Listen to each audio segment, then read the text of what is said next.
Hey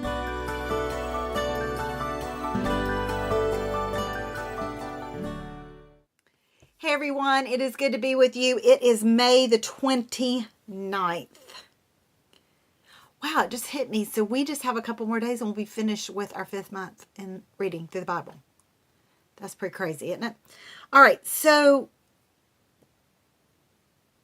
have you struggled with seeking wisdom and asking God for wisdom and then wondering if what you are receiving is from God or is it your own thoughts? Please tell me that I'm not the only one that does that. Like I think I know, and I think it's God, but then I wonder, is it really God? And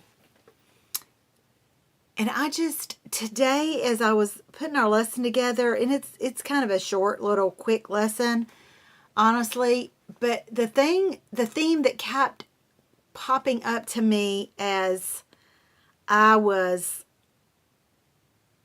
studying was making, Wendy, make fearing the Lord a lifestyle.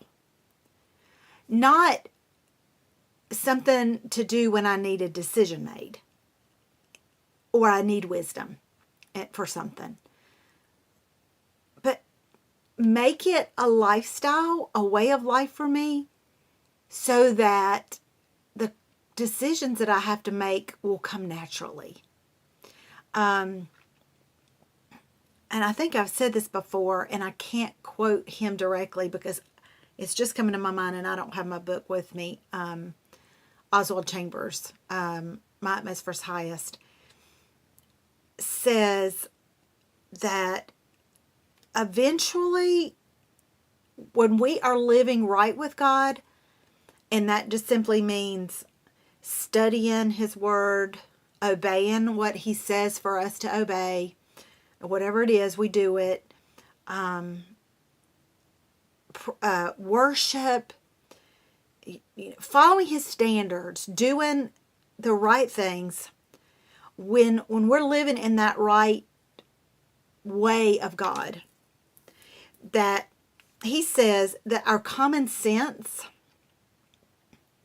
which is from God, it says this is wisdom speaking here, common sense and success belong to me, insight and strength are mine. And so that common sense that, that's all God. That's what Oswald says. Now, Oswald's not God. I realize that. But I've seen that to be true in my life when I have that pattern, that right pattern going in my life. It seems like the decisions, and it seems like I don't question quite as often the decisions that I'm making when I'm in that right rhythm of my relationship with God. And when I get off beat a little bit, I'm like, is this God or is this me? So that's the theme that kept coming through, is just make fear of the Lord a lifestyle, an everyday thing. Waking up, Lord, you are sovereign. You reign over everything that happens today. It is already in your scope of reference what will be before me today. And I want to be submissive to you. I want to surrender to you. I respect you. I exalt you. I lift you up.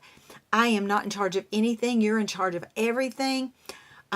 Just starting that day off with that language is letting God know that we respect Him. Okay?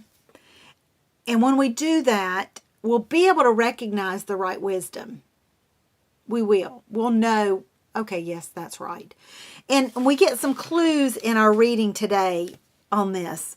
And I just took some snippets from parts of the chapter 8, Proverbs 8. I don't even remember where I started. I think starting with like 6 or 7. That the Lord's wisdom, we'll know it's the Lord's wisdom because it's not deceptive or crooked. Like God would not ever lead us to do something that was backhanded. Even if it meant a good outcome. Like sometimes we're plagued with that, well, the method's not right, but the end result is. That would never be God. He would never do something backhanded to get a right result. So if that would be your thought, that this is like a checklist. Yeah, no, that's not from God. It's wholesome, it's honest, and whether we right now today see this or believe this, when we make fearing the Lord a lifestyle, exalting Him to His place in our life, taking ourselves off the throne, our own wants and wishes off the throne, the things that He needs us to do and the advice and the counsel that He gives us will be plain and easy to understand. As I said, it will be like the common sense. It'll be like, oh, of course that's from God. There's no pride and arrogance in God's wisdom. There's no corruption or corrupt speech or perverse speech or anything evil or wicked or sideways about it. Basically, if we have that little in our thinking, it's not of Him. And you know, I think of the bracelet that was a long time ago, WWJG, what would Jesus do? If we just even asked ourselves, would Jesus do this? Would God, if He was standing here with me, faced with the same decision, would He do this? You know what? Come on. We know what He would do. Because a lifestyle of fearing the Lord, properly placing Him in our lives, will create a common sense, second nature to us that we will know right away, yeah, that's not of God. Or that wisdom. And also something that was an alert to me is, I loved verse 17. And remember, this isn't God speaking. This is wisdom speaking. Okay? I love all who love me. Those who search for me, or those who search will surely find me. Now, God does say something similar to that in Jeremiah. When you seek me with all of your heart, you will find me. But wisdom is saying, when you seek me, you're going to find me. So we have to really make sure that we're seeking wisdom from the right places. We're going to the right watering holes. Because it's very dangerous to our spiritual health and well-being to seek the wrong people for counsel and wisdom.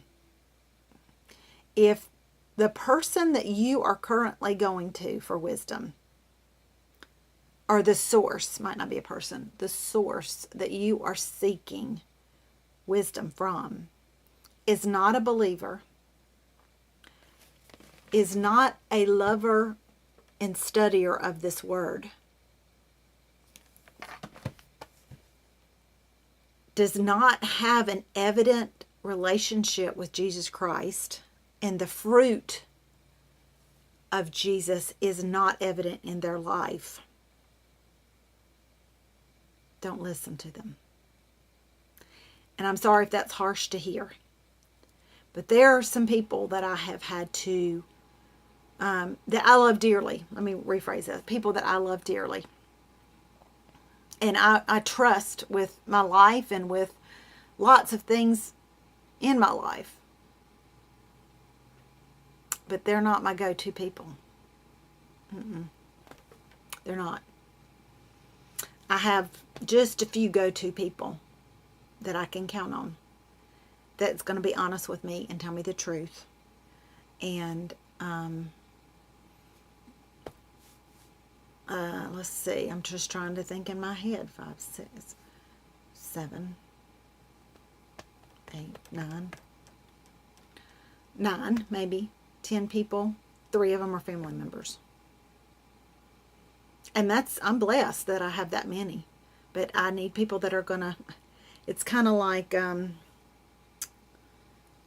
when you wear an outfit that you don't quite know whether it looks good on you or not. You need a mirror or a friend before you walk out of the house. It's kind of the same thing. You need a mirror or a friend. You need people on your side.